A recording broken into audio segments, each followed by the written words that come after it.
உறங்கும் முறை.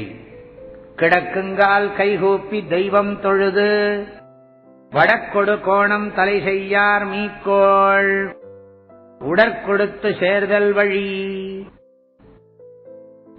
குறைவா சாப்பிட்டு தூங்கிடும்.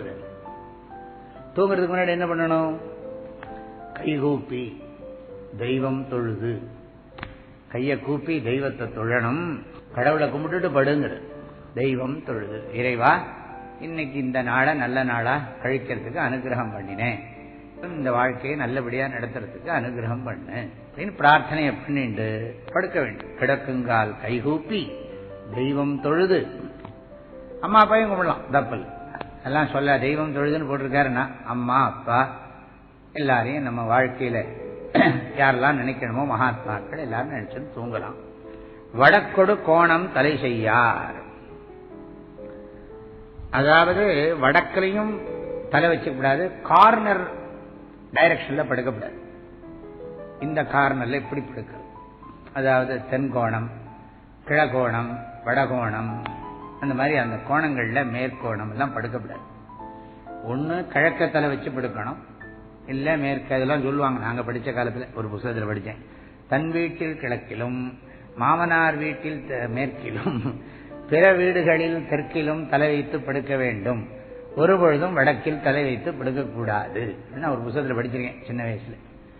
அப்போ வடக்கு திசையில தலை வச்சு படுக்கப்படாது, கோணங்கள்ல தலை வச்சு படுக்கப்படாது. டைரக்டா கிழக்கு இல்லாட்டி மேற்க இல்லாட்டி தெற்க அப்படி படுக்கணும்.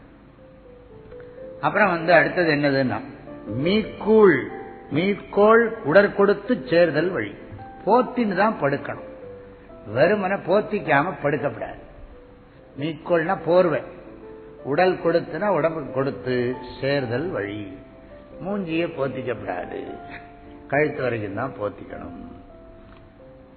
சரி, இதெல்லாம் என்ன சுவாமி இது சாதாரண விஷயமாச்சு?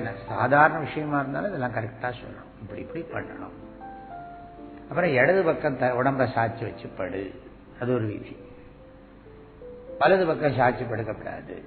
இடது பக்கம் அப்படி வராதுன்னா நீ படுத்துக்கோ, அதுக்கப்புறம் உடம்பு மாறிச்சுன்னா பரவாயில்ல, தூக்கத்துல பிறண்டா பரவாயில்ல.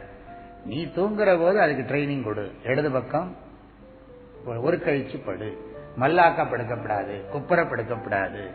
இடது பக்கம் இந்த வலது பக்கம் ஒரு கழிச்சு படுக்கப்படாது. இதெல்லாம் படுக்கிற வரைக்கும் விதி சொல்லிவிட்டார். இதை பற்றி இன்னும் விரிவாக தர்மசாஸ்திரங்கள்ல இருக்கின்றன, அவர் சுருக்கமா சொல்லியிருக்கார், புரிஞ்சுப்போம். இதெல்லாம் என்ன பண்றது, பிராக்டிஸ்ல இருந்தாலும் அவங்க எல்லாம் எழுதி வச்சுட்டு போயிட்டாங்க, இல்லாட்டி நமக்கு தெரியாது.